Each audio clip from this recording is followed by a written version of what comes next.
할렐루야. 복된 주일입니다. 풍성하신 하나님의 은혜와 계시가 여러분 가운데 함께 하시길 주님의 이름으로 축원합니다. 한 5, 6개월쯤 전이었던 것 같아요. 친한 어떤 동생이 그런 말을 하는 겁니다. 형님, 앞으로의 세상은 메타버스의 세상이 된답니다. 그래? 그게 뭔데?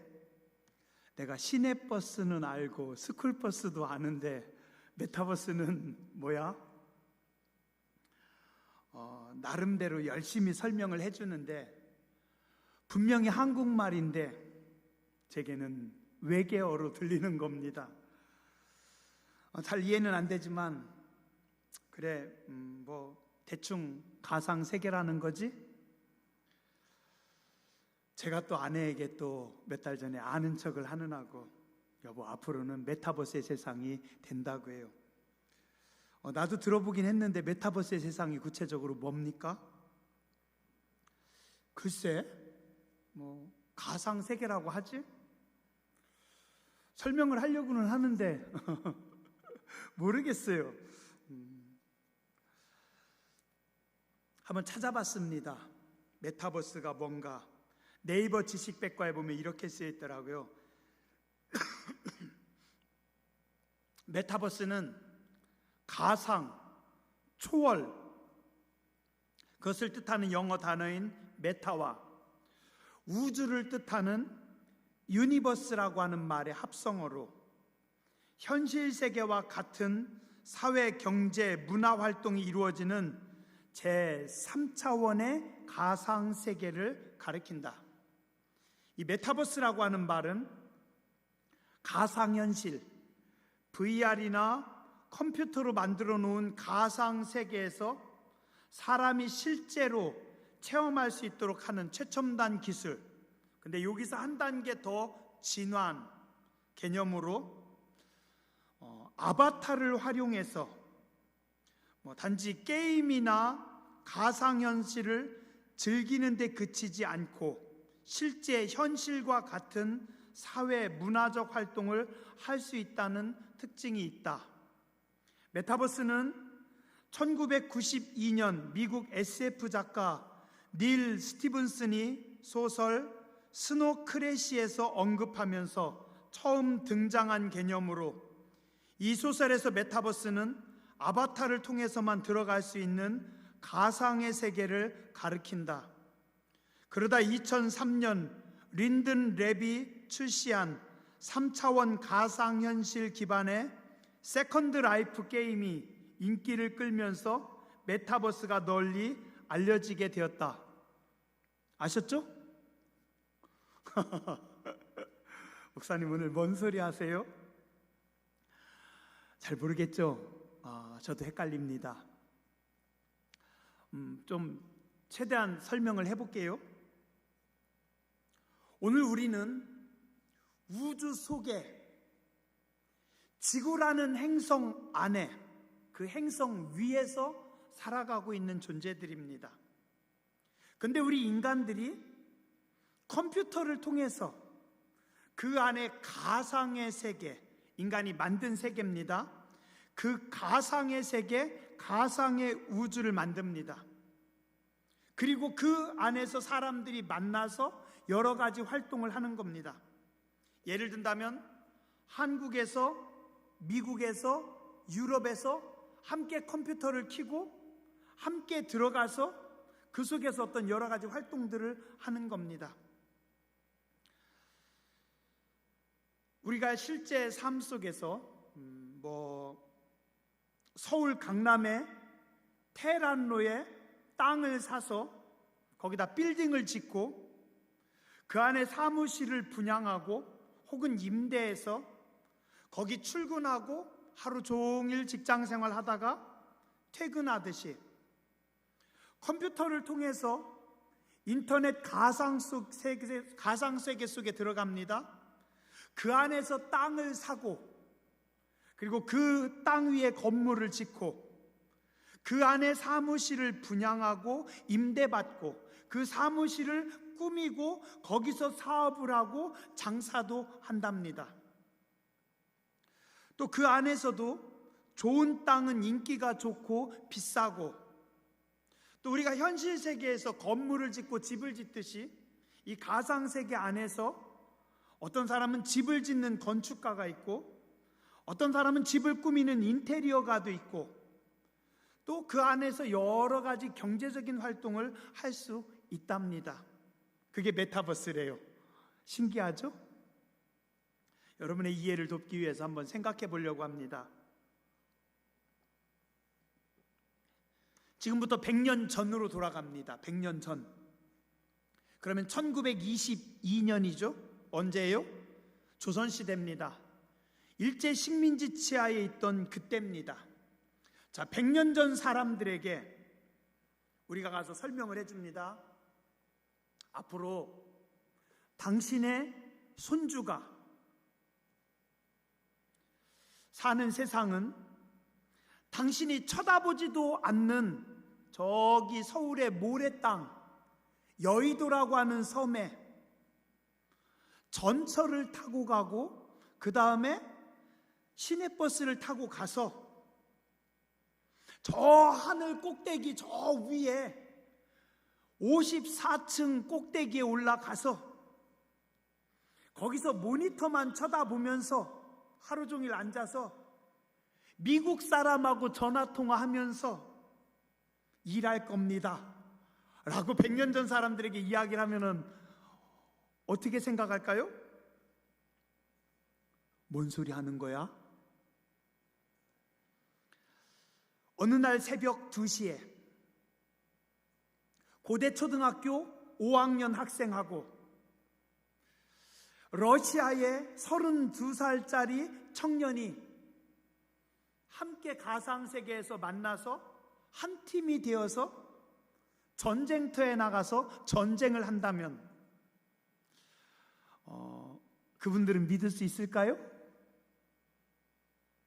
근데 이 일들이 지금 현재 우리가 살고 있는 이 세상에서 실제 벌어지고 있는 일들이랍니다.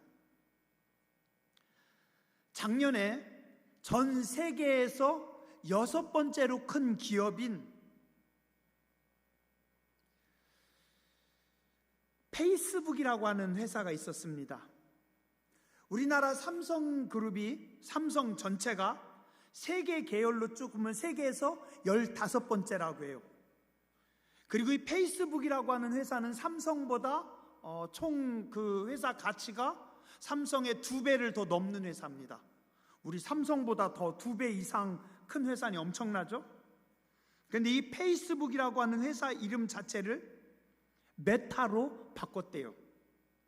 왜냐하면 앞으로의 세상은 메타버스의 세상이 될 것이기 때문에. 자, 이 메타버스라고 하는 세상이 어떤 데인가? 이 가상세계 안에서 많은 것들이 이루어진대요. 예를 든다면 미술 한 분야를 보면 우리가 옛날에는 뭐 고흐나 피카소, 유명한 화가가 물감으로 붓으로 그린 그림이 시간이 지나면서 가치를 인정받아서 뭐 수백억, 수천억을 하죠. 근데 얼마 전에 요즘에는 이 메타버스 안에서 사람이 붓으로 혹은 물감으로 그리지 않고 컴퓨터 그래픽으로 컴퓨터를 가지고 그림을 그린대요. 그리고 그 그림을 경매에 올려놓으면 사람들이 산대요. 얼마 사냐면 수백억, 수천억. 얼마 전에 경매로 올라온 것 중에 알록달록 원숭이 2마리, 원숭이 2마리를 컴퓨터로 그려놨어요. 앞에 보여요? 나도 그리겠는데 저 그림이 컴퓨터로 그린 그림이래요. 얼마인지 아세요? 경매가 1750억. 어느 정도인지 잘 모르죠? 평당 10만 원짜리 논 대략 9,000마지기. 그러면 100마지기 땅이 90개. 저 그림 하나가, 컴퓨터로 그린 그림 하나가 여러분들의 자녀들이나 손주들이 저런 그림 하나만 그리면 괜찮겠죠. 그죠? 이 안에서 거래되는 화폐가 뭔지 아세요? NFT라고 합니다. 대체 불가 토큰. 이게 뭐냐면 디지털 자산을 이야기하는 토큰이래요. 뭔 소리인지 하나도 모르겠죠? 그런 거 있대요. 뭐 블록체인 기술을 활용하지만 기존의 가상 자산과 달리 디지털 자산에 별도의 고유의 인식값을 부여하고 있어 상호 교환이 불가능하다. 뭐 어쨌든 인터넷상에, 디지털 상에 있는 돈이라고 합니다. 예전에는 어른들이 돈을 만들기 위해서, 쌀 팔기 위해서 엄마들이 쌀가마를 지고 시장까지 가가지고 삼봉에서 성문에서 쌀가마 지고 가서 쌀 팔아서 돈을 만들었는데 이젠 그렇게 안 해요. 지갑에서 5만 원짜리, 만 원짜리 돈을 꺼냅니다. 근데 요즘은 또 어떻게 돼요? 그냥 카드 하나 꺼내서 줍니다. 요즘은 그 지갑도 들고 다니기 귀찮아서 핸드폰 안에 카드를 내장시켜서 핸드폰 하나 딱 주면 뭐고 다 할 수 있는 세상. 그런데 앞으로는 비트코인 같은 전자화폐, 이 가상화폐로 쓰여지는 세상 속에서 우리가 살아간다는 겁니다. 그리고 또 재밌는 게요, 게임을 통해서 아니면 아까 제가 이야기한 그 가상세계 안에 사무실에서 장사를 해가지고 돈을 벌어요. 그러면 그 돈을 현재 우리 돈으로 바꿀 수도 있대요. 우리가 살고 있는 돈, 그 다음에 가상세계 안에서 돈이 오고 가고 움직일 수 있는 그런 세상이 만들어졌다는 겁니다. 오늘 목사님 뭔 소리 하세요? 하도 이상한 소리 하니까 조시는 분들도 없네 오늘은. 저도 뭔 소리 하는지 모르겠어요. 재밌나요? 아니면 무서운가요?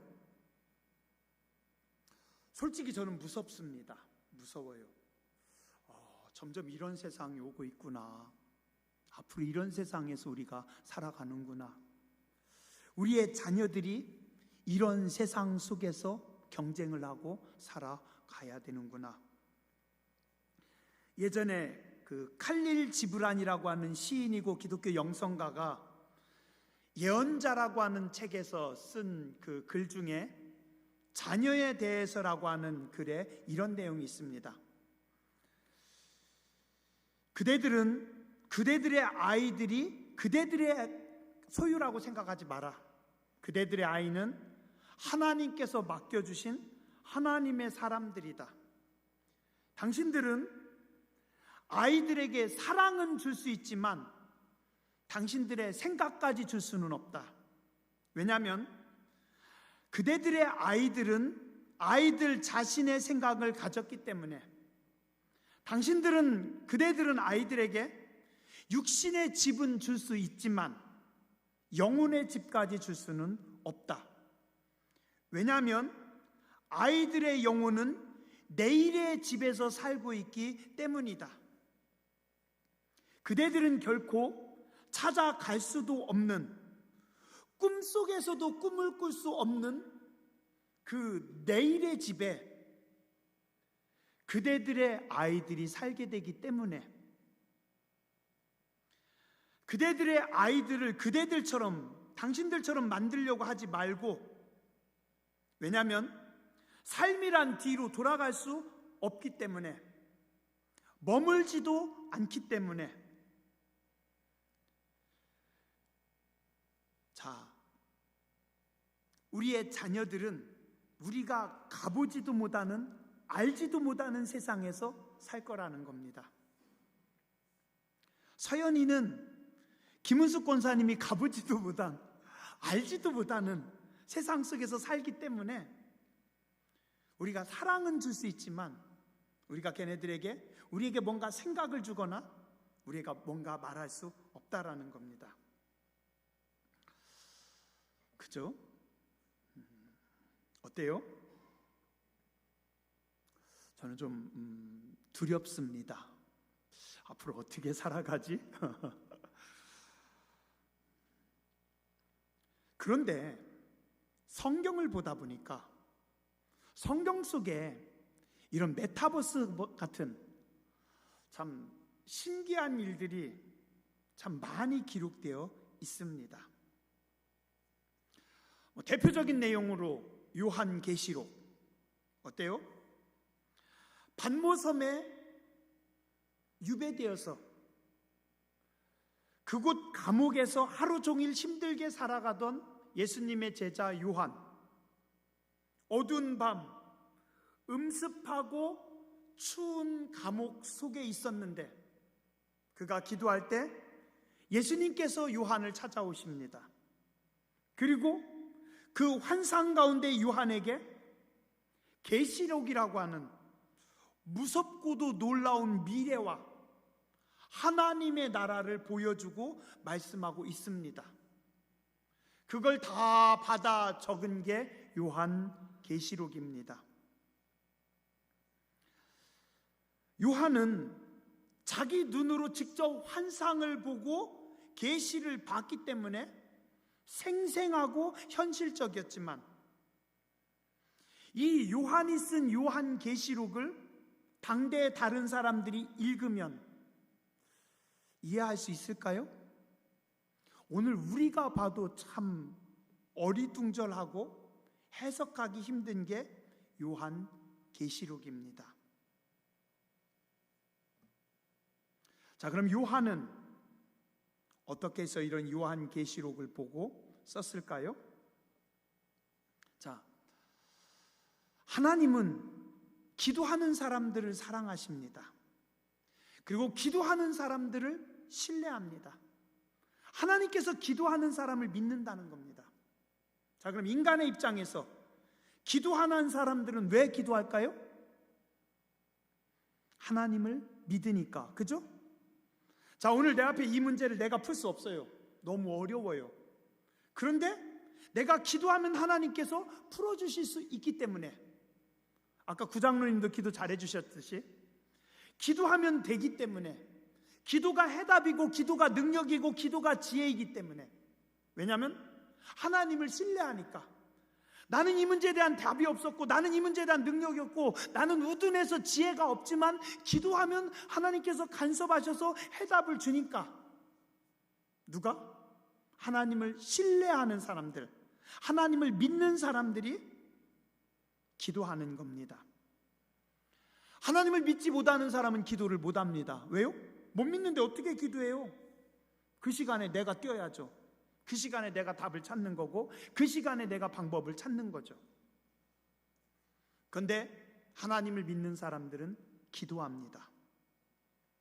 그런데 이 기도라고 하는 것이, 우리가 하나님을 믿고 기도할 때 하나님께서 그냥 응답만 주고 끝나는 것이 아니라 이 기도를 통해서 새로운 놀라운 비밀을 하나님께서 보여주신다라는 겁니다.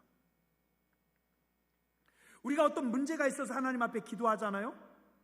하나님은 그 문제에 대한 답을 주십니다. 그런데 그러고 끝나는 것이 아니라 우리의 기도가 더 깊어지기를 원하시고, 우리의 기도가 더 깊어질 때 문제에 대한 답을 넘어서 하나님께서 새로운 문을 열어주십니다. 우리가 하나님 앞에 기도할 때 하나님께서 지혜를 주시는데 지혜를 넘어서 하나님께서 새로운 문을 열어주십니다. 그게 기도의 비밀입니다. 보통 사람들, 일반 성도님들은 잘 모를 수 있는 영적인 비밀들을 기도하는 사람들에게 하나님께서 계시하고 열어주십니다. 왜냐하면 이 기도는 신의 세계, 하나님의 영역으로 들어가는 통로이기 때문입니다. 이 비밀은 경험해 본 사람들만 알 수 있습니다. 성도가 기도할 때 기도의 임계점을 넘으면 신령한 문이 열립니다. 그리고 신령한 세계로 진입하게 됩니다. 여러분들이 기도할 때 여러분들의 기도의 임계점을 넘어설 때 신의 영역으로 들어갈 수 있습니다. 그것을 보고 신계에 들어간다라고도 말합니다.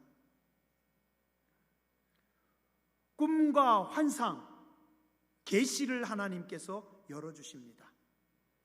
하나님은 기도의 깊이가 깊었던 사람들을 통해서 꿈과 환상의 영역을 열어주셨습니다. 예전에 깊은 기도를 하던 기도자들이 이 꿈과 환상의 세계로 들어가고 우리는 그것을 입신이라고도 표현합니다. 신의 영역에 들어간다라고 해서 입신인가요? 잘 모르겠어요. 고린도후서 12장 1절에서 6절에 보니 사도 바울이 기도하던 중에 이 입신의 단계에 들어갑니다. 무익 하나만 내가 부득불 자랑하노니 주의 환상과 계시를 말하노라. 내가 그리스도 안에 있는 한 사람을 아노니 그가 14년 전에 셋째 하늘에 이끌려 간 자라. 자기 이야기입니다. 14년 전에 환상 가운데 셋째 하늘에 올라갔다. 내가 몸 안에 있었는지 몸 밖에 있었는지 나는 모르겠는데 하나님은 아신다.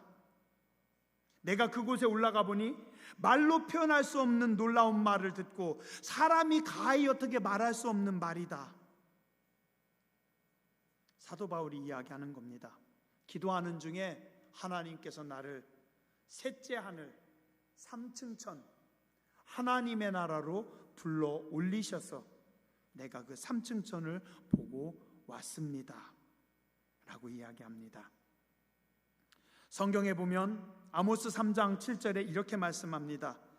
주 여호와께서는 자기의 비밀을 그종 선지자들에게 보이지 아니하고는 결코 행하심이 없느니라. 하나님은 자기의 비밀을 자기의 종, 자기의 선지자들, 기도하는 사람들에게 먼저 보이고 그리고 행한다. 자, 한번 따라 하시죠. 기도가 신령한 문을 엽니다. 기도하는 자만이 입신의 단계에 들어갈 수 있습니다. 오늘 여러분들은 어디까지 들어가셨나요? 어디쯤 서 계신가요? 얼만큼 기도하고 계신가요? 창세기서에 보면 꿈의 사람 요셉이 나옵니다. 하나님을 신뢰합니다. 깊은 기도의 사람이었습니다. 이 요셉에게 하나님은 꿈의 세계, 신령한 세계를 열어주십니다. 형님들도 동생도 가족들은 이해할 수 없었지만 이집트의 모든 사람들은 다 이해할 수 없는 세계지만 하나님은 요셉에게만 그 꿈의 세계, 환상의 세계, 하나님의 세계를 열어주십니다. 왜요? 기도하는 사람이었기 때문입니다. 기도하는 다니엘에게도 열어주십니다. 뜻을 정하고 목숨을 다하여 기도할 때 다니엘서 1장 17절에 다니엘과 3명의 친구들에게 학문을 주시고 지혜를 주시고 지식을 주시고 모든 책을 보면 깨달아 알게 하시고 그리고 특별히 더 기도하는 다니엘에게는 모든 환상과 꿈을 깨달아 아는 은사를 주십니다. 그래서 다니엘은 꿈과 환상을 해석하고 미래를 바라봄으로 다니엘의 묵시록을 기록했던 사람입니다. 에스겔에게도 하나님께서 여러 번 환상을 여십니다. 에스겔 37장에 보니까 에스겔을 데리고 어디로 가요? 공동묘지로 갑니다. 얼마나 전쟁이 참혹했든지 얼마나 힘들었든지 사람들이 뼈도 추리지 않고 사람들을 장례 치르지도 않고 그냥 골짜기에 사람들 뼈가 백골이 거기서 막 뒹굴고 있어요. 근데 그곳에서 하나님의 말씀을 대언했더니 어떻게 됩니까? 하나님께서 환상 가운데 골짜기의 뼈들이 움직이고 살이 붙고 근육이 생겨서 일어나더니 군대가 되는 겁니다. 지금 에스겔은 나라를 잃었습니다. 자기 나라가 아니라 바벨론이라고 하는 포로로 잡혀가서 바벨론의 그발강가에서 거기서 노동을 하면서 고생하고 있는데, 원래는 그는 제사장의 신분입니다. 그는 제사장이 돼야 될 사람인데 나라가 망했고 성전이 무너져서 제사를 드릴 성전이, 교회가 없는 겁니다. 근데 그가 기도하는 중에 하나님은 그에게 환상을 여십니다. 그를 데리고 가십니다. 어디로요? 새 성전으로. 성전을 하나님께서 보여주시고 성전 안에 깊은 곳을, 구석구석을 하나님께서 데리고 가셔서 다 보여주십니다. 저는 그 말씀 보면서 꼭 이거 메타버스 같다. 죄송해요, 너무 거룩하지 않게 그런 생각도 했다는 거예요. 나라가 없고 성전이 없고 제사장의 직분을 감당할 수 없었지만 하나님은 환상 가운데 성전을 보여주시고 계시를 주시고 말씀을 주시고 에스겔을 훈련시켜서 주의 종으로 쓰십니다. 이사야서에서도 이사야에게도 하나님께서 여십니다. 이사야 6장 1절, 우시야 왕이 죽던 해 이사야가 찹찹한 마음을 가지고 성전에 기도하러 갔는데, 그가 성전에서 엎드려 기도하는 중에 고개를 들어보니 성전 앞에서 하늘이 열렸습니다. 하늘 보좌가 있고 그 옆에 천사들이 춤을 추며 하나님 앞에 영광 돌립니다.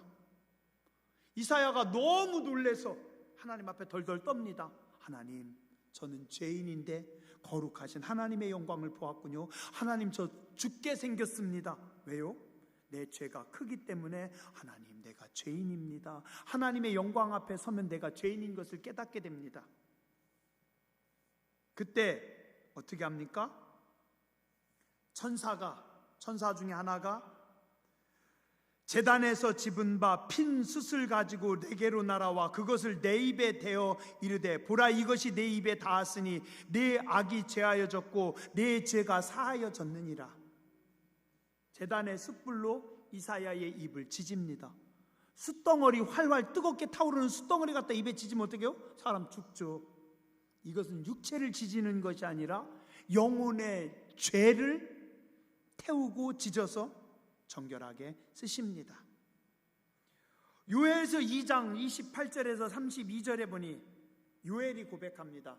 그 후에 내가 내 영을 만민에게 부어주리니 너희 자녀들이 장래일을 말할 것이며 너희 늙은이는 꿈을 꾸며 너희 젊은이는 이상을 볼 것이며 그때 내가 또 내 영을 남종과 여종에게 부어줄 것이며 내가 이적을 하늘과 땅에 베풀리니 곧 피와 불과 연기 기둥이라. 하나님께서 말세 노인들도 꿈을 꾸게 하시고 젊은이들은 이상을, 환상을 볼 것이고 내가 내 영을 남종과 여종에게 부어주리니 이적을 하늘과 땅에 베풀 것이다 라고 말씀합니다. 그런데 이 요엘서에 나와 있는 이 놀라운 예언이 어디에서? 오늘 초대교회에서, 사도행전 2장에서 이 예언이 이루어집니다. 언제? 아침 9시에 환한 대낮에 하나님의 이 예언이, 환상이 이루어집니다. 말세 내가 내 영을 모든 육체에게 부어주리니 너희 자녀들은 예언할 것이요 너희 젊은이들은 환상을 보고 너희 늙은이들은 꿈을 꿀 것이고 내가 내 영을 남종과 여종에게 부어주리니 그들이 예언할 것이다. 그리고 이 말씀이 오늘 현실로 초대교회 앞에, 이스라엘 백성들 앞에 펼쳐집니다. 왜요? 기도하는 교회였기 때문에. 초대교회가 기도하는 교회였기 때문에 기도하는 교회 위에 하나님께서 환상을, 하나님께서 계시를, 하나님의 세계를 여시고 보여주십니다.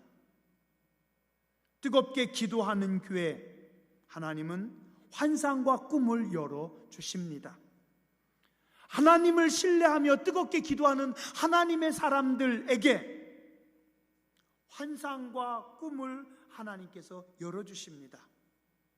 하나님은 기도하는 교회와 기도하는 사람들을 통해서 꿈을 주시고 환상을 주시고 계시를 주시고 미래를 여시고, 그리고 그 꿈과 환상을 통해서 하나님의 나라를 확장시키시고 하나님의 거룩한 역사를 이루십니다. 올해 2022년도 여러분들이 기도하는 한 해가 되시기 바랍니다. 우리가 무엇이든지 그걸 붙잡고 하나님 앞에 기도하다 보면 하나님이 원하시는 기도의 선을 우리가 지나갈 때 하나님께서 우리에게 환상을 주십니다. 꿈을 주십니다. 하나님의 세계를 보여주십니다. 그리고 그 역사의 주인공이 되게 하십니다. 기도하겠습니다.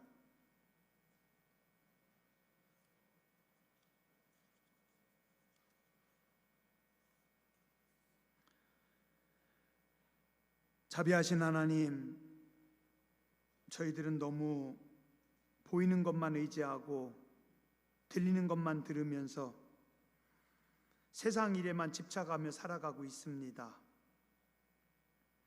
이제는 기도의 자리에 들어오게 하여 주시고 기도하게 하여 주시고 하늘의 영광을 사모하게 하여 주시옵소서. 주 여호와께서는 자기의 일을 그종 선지자들에게 보이지 아니하고는 결코 행하심이 없다고 했습니다. 기도하는 사람들을 통해서 미래를 여시고 환상을 여시고 계시를 여시고 하나님의 나라와 거룩한 역사를 이루는 줄 믿습니다. 뜨겁게 기도함으로 환상과 꿈을 꾸는 교회가 되게 해주시고 하나님이 주신 환상과 꿈을 받고 나아가는 성도가 되게 해주시고 우리의 자녀들이 되게 하여 주시옵소서. 존귀하신 주님 예수님 이름으로 간절히 기도드렸습니다. 아멘.